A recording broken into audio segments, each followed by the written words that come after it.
Et là, dans ce qu'on appelle le capitalisme financier transnational, conduit par des parasites qui sont en plus des parasites qui adhèrent en douce à une idéologie qui est une idéologie de mort, surtout depuis ce qu'on appelle le franquisme et l'inversion sataniste d'une certaine religion qu'on ne nommera pas. Là, on est dans un, comment dirais-je, on est ouvertement sous le règne de Satan. Hein, voilà, on pourrait dire aujourd'hui qu'on est dans la phase du capitalisme satanique, hein, avec un travail de destruction de la morale, notamment sur les jeunes. On voit bien qui on attaque, les enfants, les femmes, on touche à des fondamentaux anthropologiques, la naissance, le couple, la famille, les rôles séparés, différenciés du père et de la mère, etc. On voit bien qu'il y a un processus satanique, et les gens qui m'attaquent sont des satanistes évidents. Hein. Il suffit de relire La vilaine Lulu et de voir qui m'a fait interdire un livre pour 3 phrases qui le désignaient calmement et de manière très argumentée contre un agent objectif du mal. Voilà, hein. Nous sommes aujourd'hui... Satan règne en ce moment et ça produit effectivement des chaos angoissants et répugnants que nous vivons en ce moment. Notamment un espèce de dingo qui va écraser 84 personnes dans un camion et qui était un bisexuel sex-sadique, une épave, quoi, une merde, voilà. Moi, je vois pas pourquoi j'irais combattre les musulmans au nom de la religion maçonnique qui a détruit mes valeurs, d'une certaine manière, et mon monde. Donc je serais plutôt pour le front de la foi. Le front de la foi. Contre la religion satanique qui s'appelle la laïcité, qui est la maçonnerie, derrière laquelle, pour moi, il y a Satan, c'est clair. Hein. Il suffit d'ouvrir les portes. Hein. Au bout, c'est Satan. Hein. Voilà, je le sais, je l'ai vu. Voilà. Donc, et pour moi, et je pense que pour combattre Satan, on sera pas assez même que des catholiques et des musulmans. Il faudrait encore aller en chercher d'autres. Tu vois. Donc, c'est surtout pas se séparer au moment où il faut mener le combat. Voilà. Donc ça, c'est ma vision. Voilà. Ce qui ne veut pas dire, une fois de plus, soumission à quoi que ce soit. Hein. C'est que moi, voilà, j'appelle ça l'Empire.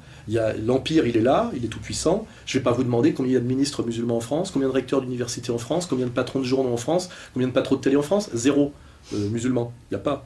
Pour les gens qui m'écoutent et les gens qui se posent des questions sur ce que c'est que la vie, c'est-à-dire la vie ici et la vie au-delà, pour ceux qui croient réellement en Dieu, parce qu'on croit en Dieu parce qu'on le craint. C'est-à-dire qu'on se pose la question de savoir comment ça se passera quand on sera face à lui. Sinon, c'est qu'on est un menteur et un tartuffe et un escroc. Ou alors, c'est qu'on est un adorateur de Satan.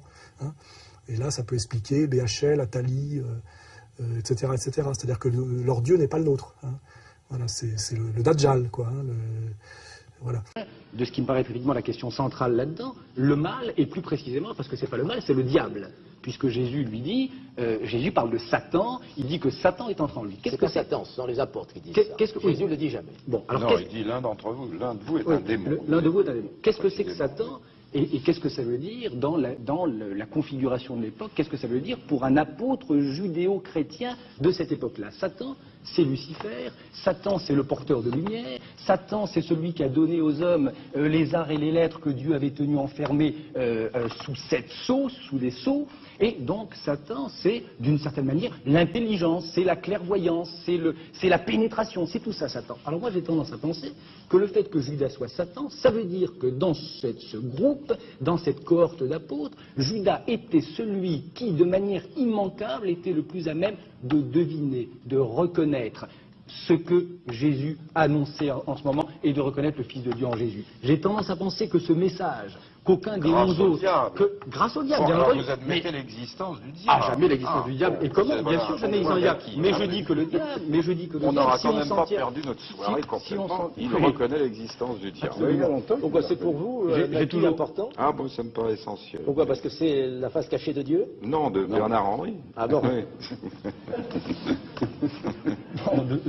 Donc c'est que oui, c'est ça, c'est que justement à cause de cette identification à Satan, moi j'ai tendance à penser que Judas était celui qui avait le mieux entendu et le mieux reconnu, qui était capable de reconnaître à des kilomètres cette identité nouvelle de ce nouveau Messie qui n'avait pas grand-chose à voir au Messie ancien. Les autres apôtres, ils l'appellent le fils de David. Fils de David, ça n'a aucun sens pour le Christ, j'imagine. Judas était celui qui avait deviné en lui et derrière le fils de David ce nouveau Messie, ce fils de Dieu, ce fils de l'homme, comme il l'appelle aux chrétiens. C'est que moi je pense qu'il est urgent, on parle de réhabiliter Boukharine ici ou là, je pense qu'il est urgent de réhabiliter Judas. Voilà ce que je voudrais que vous compreniez. Il paraît qu'il y est que Judas changé était deux fois. celui, non, qui n'a pas changé du tout, que Judas était en raison même de la présence de Satan en lui, c'est-à-dire de cette puissance de lumière et d'intelligence, le seul probablement à croire ce que les 11 autres apôtres se contentaient de savoir, et encore savoir pas tout le temps. Moi, j'attends, Parce que généralement, par exemple, lorsque Jésus leur demandait de rester éveillés, ils s'endormaient, lorsqu'il avait besoin d'eux, ils s'enfuyaient, etc. J'attends avec impatience que vous nous écriviez le testament du diable. Hein? Ben, ça, ce sera un livre nous qui fera vous plaisir. fera dédié. On comprendra.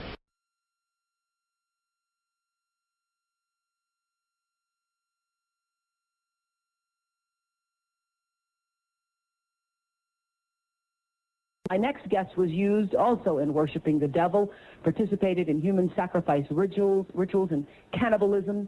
She says her family has been involved in rituals for generations. She is currently in extensive therapy, suffers from multiple personality disorder, meaning she's blocked out many of the terrifying and painful memories of her childhood.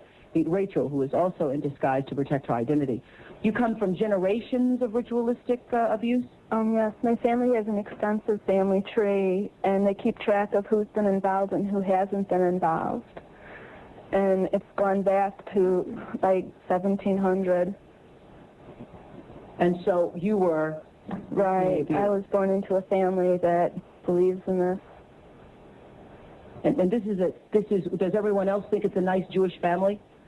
From the outside, you appear to be a nice Jewish girl? Definitely. And you all are worshiping the devil inside the home? Right. There's other Jewish families across the country. It's not just my own family. Really?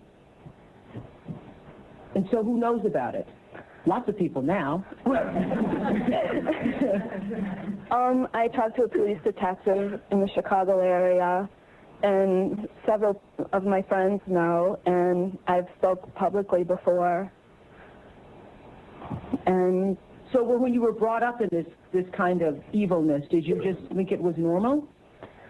I've blocked out a lot of the memories I had because of my multiple personality disorder. But yes, I mean, it's like if you grow up with something, you think it's normal. Mm-hmm. I always thought So what kinds of things? You don't have to give us the gory details, but what kinds of things went on in the family?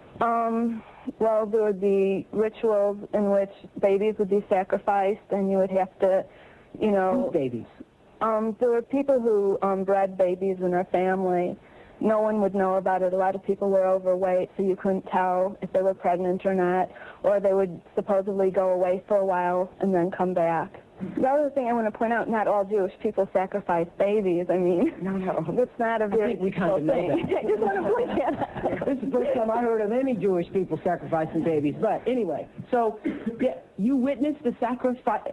Right. When I was very young, I was forced to participate in that, in which I had to sacrifice an infant. And the purpose of sacrifice is to what? Is to bring you what? What are you sacrificing for? For power. Uh-huh. Power. And so, were you ever used? Were you ever used yourself? I was molested. I was raped several times. And what's your mother doing She's... in all of this? What's her role in all of this? I'm not exactly what her role is. I haven't, recovered all of my memories, but her family was extremely involved. Mm-hmm. She brought me to it. Both of my parents brought me to it. And where is she now? She lives in the Chicago metropolitan area. She's on the Human Relations Commission of the town that she lives in, and she's an upstanding citizen. Nobody would suspect her. Were you raised with a sense of right and wrong, Rachel? Yes. I mean, it's like I had both. I mean, to the outside world, everything we did was proper and right, and then there were the nights that things changed, that things just got turned around. What was wrong was right, and what was right was wrong. That's what helped to create to develop MPD. Mm-hmm. Multiple personality. Right, disorder. right. Now, in your family, did you all call it worshiping the devil? No, Rachel? I don't know. It was just evil, these things you did. Right. Right. Well, I said it was evil, and they said it was good. There's a book that I had just come across called Lilith's Cave, which is a book of Jewish mysticism and supernatural, and there's a lot in that book that relates to what I endured when I